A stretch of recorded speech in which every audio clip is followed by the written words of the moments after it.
Doctor canned Jayasuriya අද අපි ලෝකේ දරුවන් වැඩිම පීඩා විඳින ලෙඩ ගැන කතා කරමු කණේ කැක්කුම. ගොඩක් බබෙක් එකපාරට කන විදෙන්න වෙලා හයියෙන් කෑ ගහලා අඬන්න පුළුවන්. කියන්න තේරෙන්නේ නැහැ නේ ඒගොල්ලන්ට කියන අම්මා දැනගන්න ඕනේ කොහොමද කියලා කන් කැක්කුම කියලා සැක කරන්නේ. ටිකක් තීරණ බබෙක් නම් කන මෙහෙම අදින්න පුළුවන්. මෙහෙම අදින්න පුළුවන් එයා. නමුත් තේරෙන්නේ නැති බබාලා නම් කන අදින්නවත් දන්නේ නැහැ.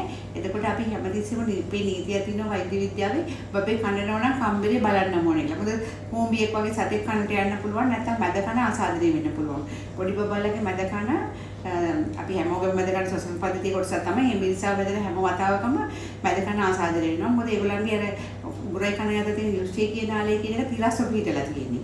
එතකොට ඒකෙන් විස බීජ යන වැඩි ඒ වගේම ඔයගොල්ලෝ නොදන්න කරුණක් කියන්නම් හාන්සි වෙලා බබාගේ ඔළුව උස්සන්න නැතුව අම්මා තැලවෙලා බබා තැලවෙලා කිරි දෙනකොට කිරි යනවා යුස්ටි කියන නාලය හරහා කනට.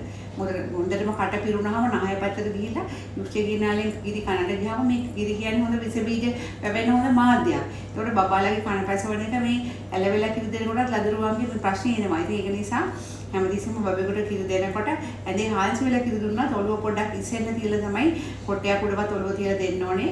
ඒ වගේම බබාගේ කුඩුස් හරින්න ඕනේ. එතකොට නැත්තම් ඒත් උගුරට එනකොටත් නාය පිටිපස්සට ගිහිලා කිරි යන්න පුළුවන්. ඒක පළවෙනිම කාරණේ. අනිත් එක හෙම්බිරිසාව හැදෙන හැම වතාවම කන පැසවන්න පුළුවන්. ලදරුවන්ට හැබැයි ප්‍රතිජීවක දෙන්න ඕනේ. වැඩිහිටි අයට නම් හෙම්බිරිසාව ඇදිදි කන කැක්කුම හදනකොට අපිට පොඩ්ඩක් බලන්න පුළුවන්.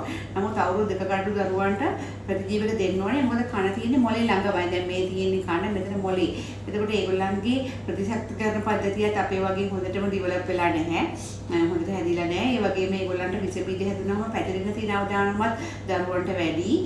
ඉතින් ඒක නිසා මොලේට විස බීජ යෑම අවදානමක් තියෙනවා. ඒ වගේම අභ්‍යන්තර කනට විස බීජ යන්න පුළුවන්. ඒ ප්‍රශ්න නිසා අපි ප්‍රතිජීවක දෙන්න ඕනේ. ප්‍රතිජීවක දෙන මාත්‍රාව වෛද්‍යවරයා නියම කරන මාත්‍රාව අනිවාර්යයෙන්ම දවස් 7 ඉවර වෙනකන් දෙන්න ඕනේ. නැවත වතාවක් මාසයක් ඇතුළත බබාව නැවත ගිහිල්ලා පෙන්නන්නත් ඕනේ. වෛද්‍යවරයා හැමතිස්සෙම දරුවාගේ කන උපකරණයක් පාවිච්චි කරලා බැලුවද කියලා බලන්න ඕනේ.